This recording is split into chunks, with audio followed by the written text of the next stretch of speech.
ஆண்டவராகிய இயேசு கிறிஸ்துவின் தூய நாமம் மகிமைப்படுவதாக. மத்தேயு எழுதிய சுவிசேஷம் 14ஆம் அதிகாரத்தில் உள்ள வசனங்களை நாம் இப்பொழுது தியானிக்க இருக்கிறோம்.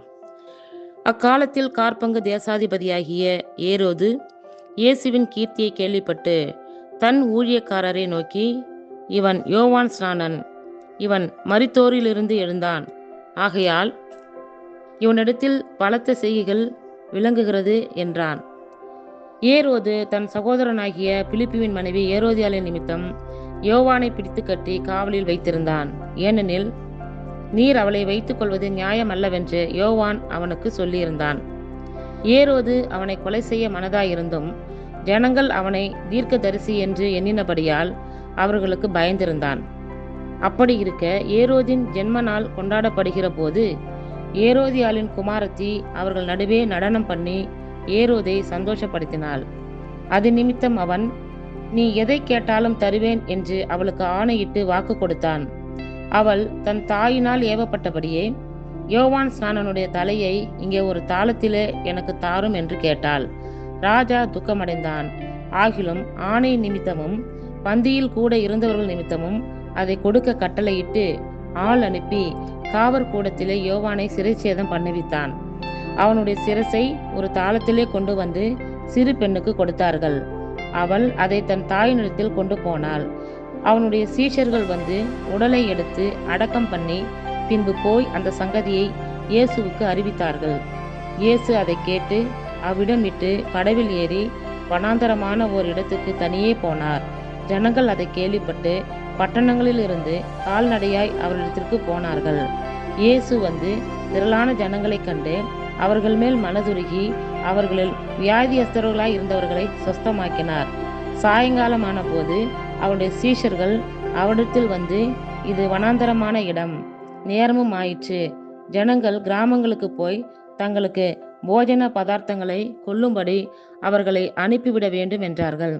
இயேசு அவர்களை நோக்கி, அவர்கள் போக வேண்டுவதில்லை, நீங்களே அவர்களுக்கு போஜனம் கொடுங்கள் என்றார்.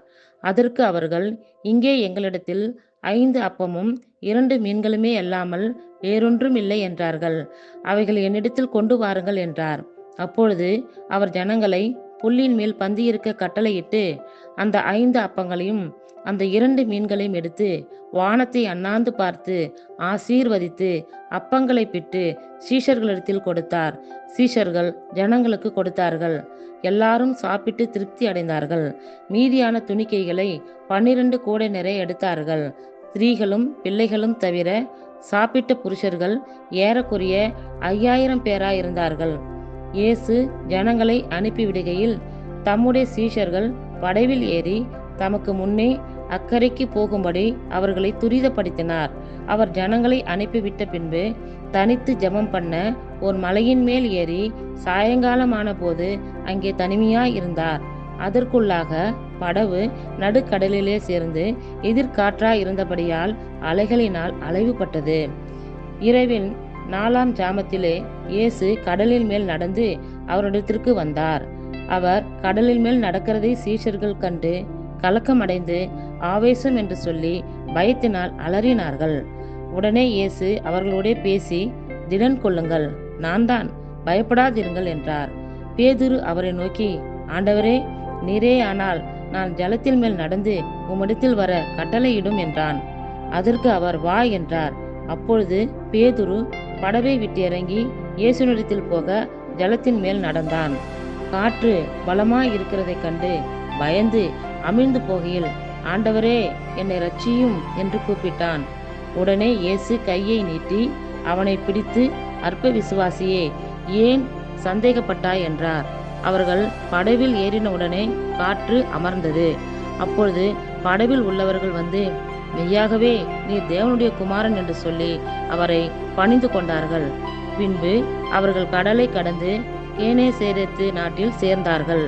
அவ்விடத்து மனுஷர் அவரை இன்னார் என்று அறிந்து சுற்றுப்புறமெங்கும் செய்தி அனுப்பி பிணியாளிகள் எல்லாரையும் அவரிடத்தில் கொண்டு வந்து அவருடைய வஸ்திரத்தின் ஓரத்தை ஆகிலும் அவர்கள் தொடும்படி உத்தரவாக வேண்டுமென்று அவரை வேண்டிக் கொண்டார்கள்.